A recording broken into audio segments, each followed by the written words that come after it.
Assalamualaikum warahmatullahi wabarakatuh. Selamat datang di channel Muhammad Samsuddin. Di kesempatan kali ini saya akan melanjutkan cerita Selamat dari Tumbal Pesugihan part 12. Sebelum masuk ke ceritanya, jangan lupa subscribe dulu ke channel ini. Selamat mendengarkan. Aku berlari mendekati ayah, namun langkahku terhenti tepat di depan kamarnya. Di dalam kamar terdengar ayah sedang berbicara dengan seseorang. "Mau apa kamu kesini?" tanya ayah pada seseorang. "Mana janjimu?" terdengar suara seorang wanita. "Saya sudah bilang, sabar," jawab ayah meninggikan suaranya. "Waktunya sebentar lagi. Kamu masih harus mencari 2 tumbal lagi." Suara wanita itu juga meninggi. "Atau saya ambil anak itu," sambungnya. Kakiku terasa lemas sekali. Tak menyangka selama ini ayahlah pelakunya. Bagaimana dia tega mengorbankan anak-anaknya, bahkan akulah yang menjadi sasarannya. "Saya akan cari secepatnya, asalkan jangan kamu sentuh anak itu." Kriek, dak. Dengan cepat aku membanting pintu kamar ayah. "Ayah!" teriakku. Ayah terlihat sangat kaget dengan kehadiranku, apalagi di sampingnya ada si wanita ular yang langsung menatapku tajam. "Sekarang dia sudah tahu," ucap si wanita ular. "Apa kamu akan tetap mempertahankannya?" sambungnya.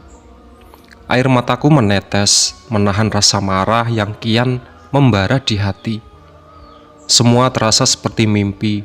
Ada orang yang menjadi panutan hidupku, malah tega menghancurkan keluarganya sendiri. "Kenapa ayah tega?" tanyaku terisak. Wanita ular itu menyunggingkan bibirnya, tersenyum. "Maaf," balas ayah tak berani menatapku langsung. Wanita ular itu berdesis dan menjulurkan lidahnya. Pandangannya tidak pernah lepas dariku. "Saya mohon, jangan bawa dia." Sungguh pemandangan yang memalukan. Aku berlutut di hadapan wanita ular itu. Terlambat. Mata wanita ular itu berubah menjadi merah. Tubuhnya membesar. Kini hanya kepalanya saja yang terlihat seperti manusia. Sisanya sudah berubah menjadi ular berwarna hitam legam. "Gila, lari!" perintah ayah sambil bangkit dan berlari mendekatiku. Sayangnya tubuhku terasa kaku. Sementara itu wanita ular semakin mendekat. Dadaku sesak. Wanita ular itu berhasil melilit tubuhku. Semakin lama lilitannya semakin kencang. Kini wajah kami berhadapan, hanya berjarak beberapa senti. Dia terus tersenyum sambil sesekali menjulurkan lidahnya ke wajahku. Kulihat ayah masih terus memohon agar aku tidak dibunuhnya. Namun, seperti wanita ular itu tidak peduli. Nafasku semakin memendek, dada pun terasa panas seperti terbakar. Kepalaku pusing, penglihatan pun perlahan meredup. Tiba-tiba semuanya gelap gulita. Apakah begini rasanya mati? Kurasakan tubuh ini seperti melayang. Saat membuka mata, terlihat sesosok makhluk besar membawaku di pundaknya. Bulunya hitam lebat, berwarna hitam. Ku coba berontak tapi tidak bisa. Tubuhku terikat. Suara-suara menakutkan mulai terdengar. Jeritan kesakitan dan jeritan meminta tolong. Setiap langkah sosok itu membuat suara-suara itu semakin terdengar jelas. Kini aku tiba di suatu tempat dengan pemandangan yang mengerikan sekaligus menyedihkan. Sebuah lapangan besar yang dipenuhi banyak orang. Mereka semua disiksa dengan sangat sadis. "Kak Kila, tolong!" ucap seorang dari balik kerumpunan orang. Aku memfonfuskan penglihatanku ke sumber suara itu.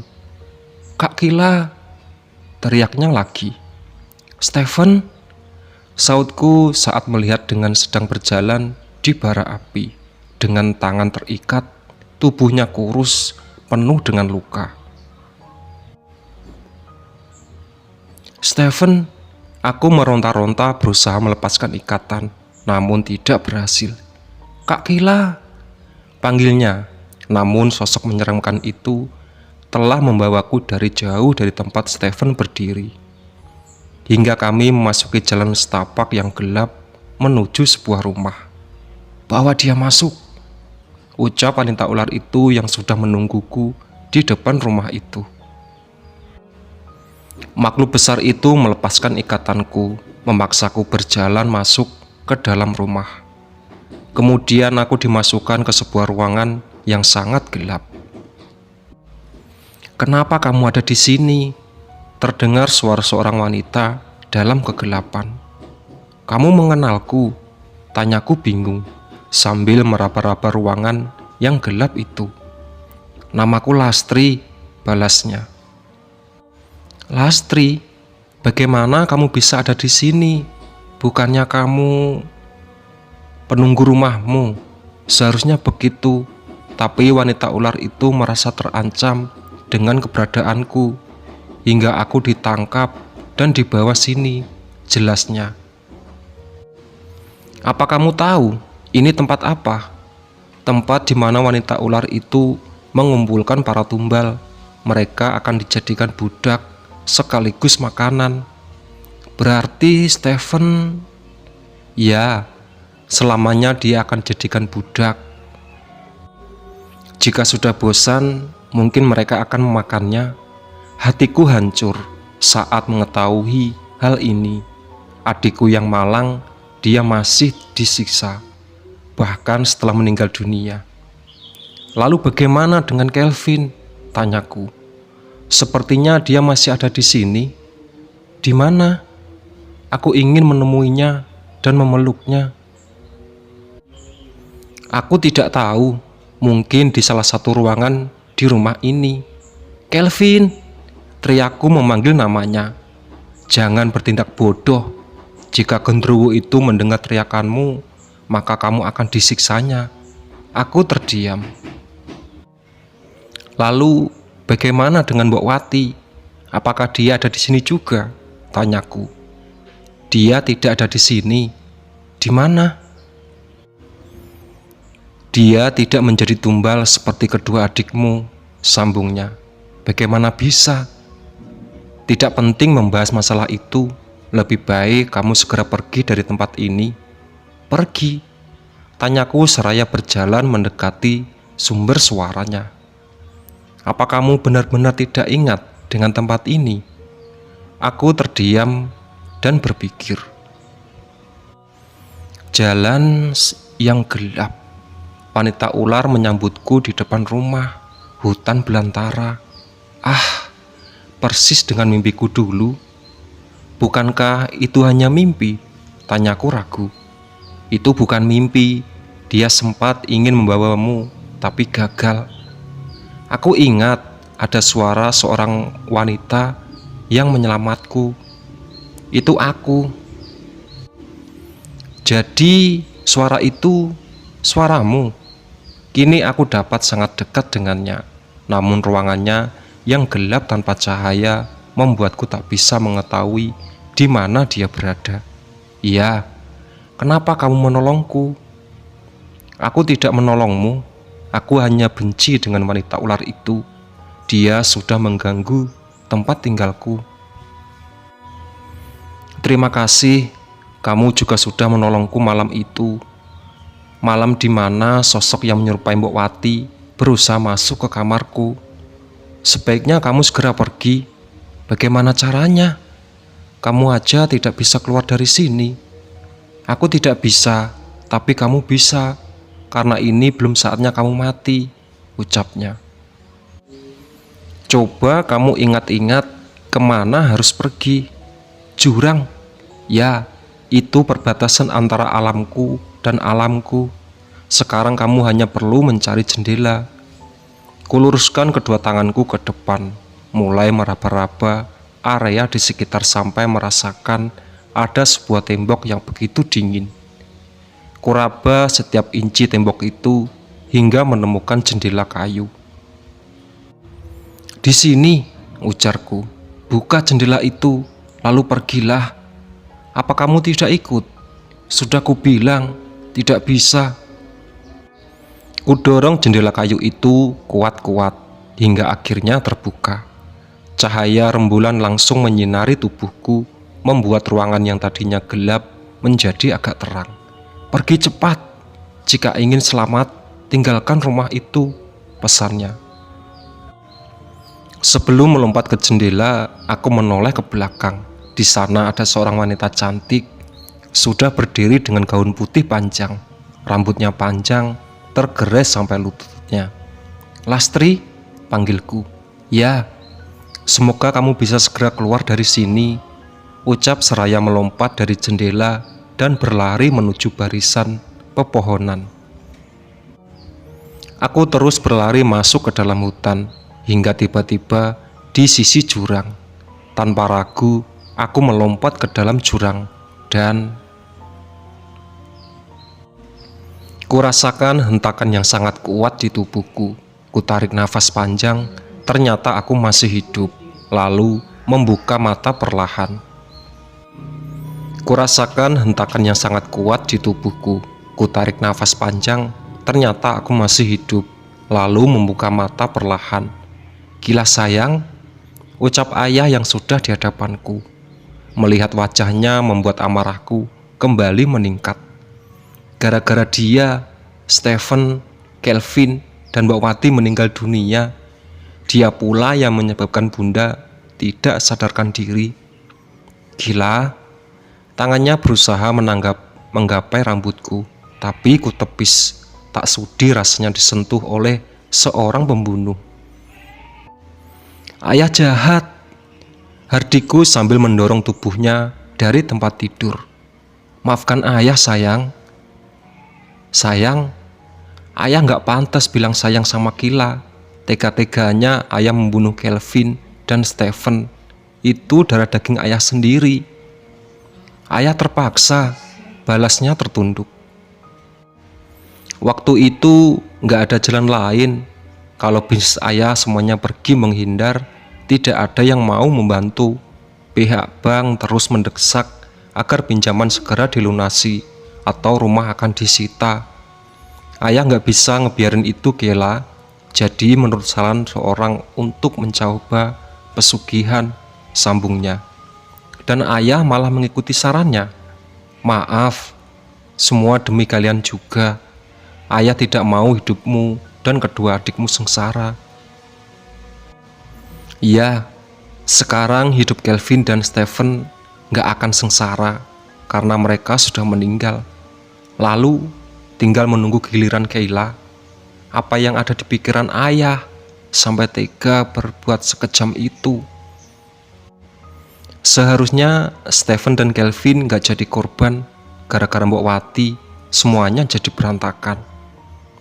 Sekarang ayah malah menyalahkan Mbok Wati.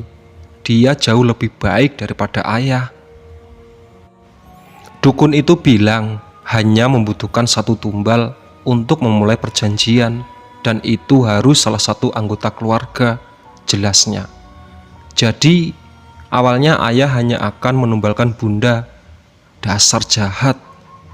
Aku mengangguk pelan, air mata semakin deras, namun aku tidak peduli lagi dengannya. Gak usah pura-pura nangis. Aku nyesel Kayla. Percuma, udah terlambat. Perempuan sialan itu berhasil selamat karena bantuan Mbok Wati, dan ayah harus kehilangan Kelvin dan Stephen. Ayah, hardiku. Jangan sekali-sekali bilang Bunda seperti itu, sambungku. Gila, ayah sadar sudah melakukan dosa besar. Ayah juga sangat mengerti kalau kamu tidak akan memaafkan ayah. Tapi ayah mohon untuk terakhir kalinya cepat kembali ke Jerman. Ayah nggak mau kamu jadi korban berikutnya. Enggak, Kila, sekali lagi, ayah mohon, sekarang juga pulang ke Jerman. Ayah terus memohon sambil duduk di lantai. Air matanya itu tidak bisa menyembuhkan lukaku yang begitu dalam. Seorang ayah yang seharusnya menjadi pemimpin bagi keluarga kecilnya malah menjadi pembunuh darah dingin hanya demi uang. Gila, lebih baik berhenti kuliah dan pulang ke Indonesia, lalu tinggal bersama keluarga kecil ini di rumah kontrakan, daripada harus hidup seperti ini sendirian tanpa keluarga. Beruntung Bunda selamat, jadi nanti Gila bisa hidup berdua sama Bunda. Aku pun mulai menangis. Dari awal ayah sudah bilang jangan pulang, tapi kamu gak nurut, malah pulang tanpa sepengetahuan ayah. Sekarang makhluk itu udah ngincar kamu. Ayah gak bisa lihat kamu jadi korban berikutnya. Kalau Gila gak pulang, selamanya gak akan tahu kalau ayah ternyata orang jahat. Ucapku terisak. Lagian, apa bedanya Gila sama Stephen dan Kelvin? Kita bertiga sama-sama anak ayah. Sekarang kalau perempuan ular itu mau membunuh Gila, Gila sudah siap. Biar Gila bisa nemenin Kelvin dan Stephen di tempat dia, sambungku. Aku bangkit dari tempat tidur. Saat mencoba untuk berdiri, tiba-tiba kakiku terasa tak tertulang, lemas sekali. Aku terjatuh ke lantai. Gila! Ayah bergerak menghampiriku, berusaha membantuku berdiri, namun kembali ku tepis uluran tangannya. Dengan tenaga yang tersisa, aku memegang ujung tempat tidur dan berdiri. Mau kemana kamu? Apa peduli ayah? Gila bebas mau kemana aja. Balasku ketus sambil berjalan perlahan keluar kamar. Barang-barang kamu sudah ada di mobil. Sekarang mending ikut ayah ke bandara. Sepertinya ayah sangat serius ingin memulangkanku ke Jerman. Gila gak mau pulang.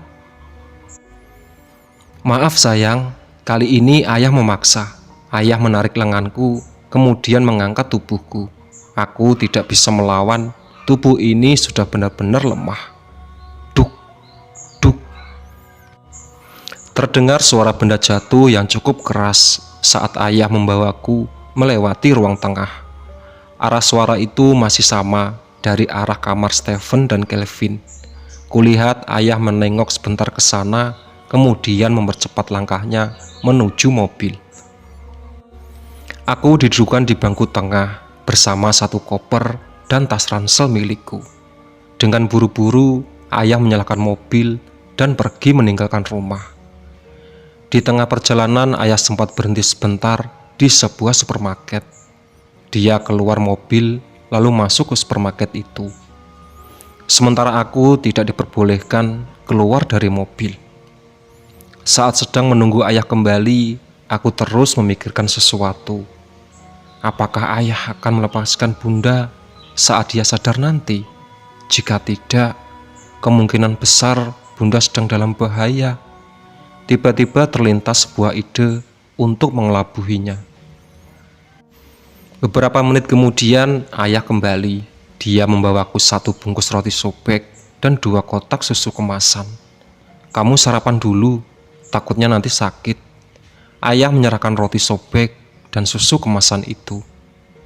Kali ini aku tidak menolaknya, karena untuk menjalankan rencanaku diperlukan energi yang cukup.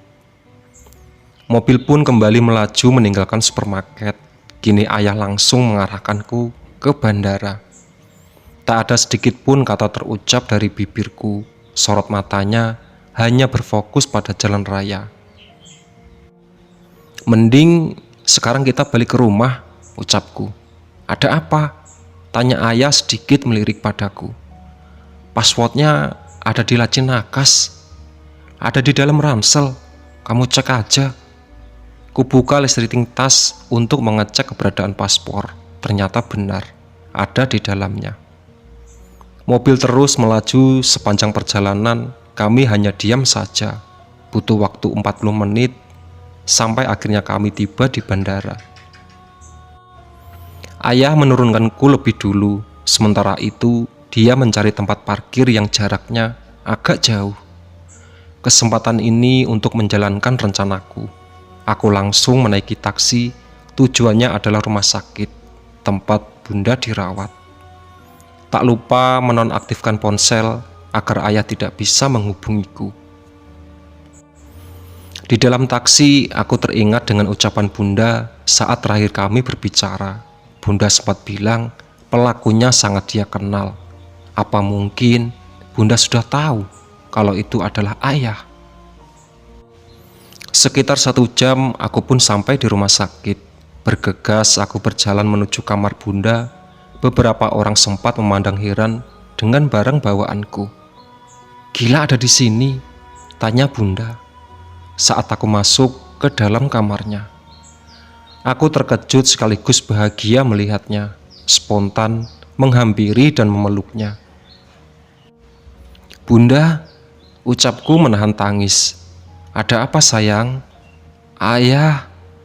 Aku menundukkan pandangan agar Bunda tak tahu kalau air mataku mulai menetes. "Kamu sudah tahu?" Aku mengangguk pelan. "Kenapa kamu membawa koper dan ransel?" tanya Bunda. "Ayah tadi maksa Kila untuk pergi ke Jerman, tapi Kila nggak mau, terus kabur ke sini." "Harusnya kamu menuruti sayang, di sini bahaya," ucap Bunda. "Apa kamu bawa ponsel?" Bunda mau ngomong sama Stephen. "Ponselnya ketinggalan di rumah, Bun." Aku terpaksa berbohong. "Gila, sebaiknya kamu pergi ke rumah Tante Maria di Jogja, ajak juga Stephen dan Kelvin." Aku berusaha tetap tenang mendengar ucapannya. Sekarang bukan waktu yang tepat untuk memberitahu kalau Stephen dan Kelvin sudah tiada. Khawatir Bunda akan sedih dan shock, sehingga membuat kesehatannya kembali memburuk. "Tapi Bun, aku nggak tahu alamatnya."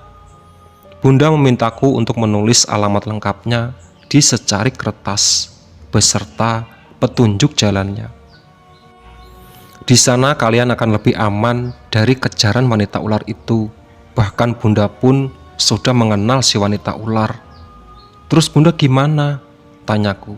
"Bunda aman di sini selama ayahmu tidak tahu kalau Bunda sudah sadar." "Memangnya kalau ayah tahu kenapa?" "Dia bisa saja menjalankan rencana awalnya, menumbalkan Bunda." "Pokoknya sekarang kamu harus pergi dan ke sana secepatnya sebelum terjadi sesuatu yang buruk nantinya."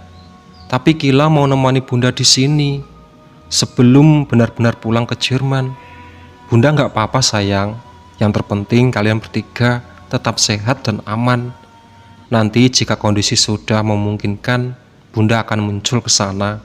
Semoga saja kamu belum pulang ke Jerman, pesan Bunda." "Bunda," ucapku sambil memeluknya. "Bunda sayang kalian semua," bisiknya. Aku pun pergi meninggalkan kamar dengan air mata yang terus menetes, kembali menaiki taksi menuju stasiun kereta. Sesampainya di stasiun, aku langsung membeli tiket dengan keberatan paling cepat. Beruntung tidak perlu menunggu lama, kereta sudah datang. Ku ambil ponsel di saku celana, lalu mengaktifkannya. Banyak panggilan telepon dan pesan masuk, semua dari ayah. Telepon berbunyi, panggilan telepon dari ayah. Awalnya aku tidak mau mengangkatnya, terus memutuskan telepon darinya. Namun dia tetap bersikeras menelpon sampai akhirnya ku angkat juga. "Kamu di mana?" tanya ayah dengan nada marah. "Ayah nggak perlu tahu," balasku dengan nada tinggi. "Maaf kalau tadi sikap ayah kasar. Ayah mohon cepat kembali ke bandara dan pergi ke Jerman."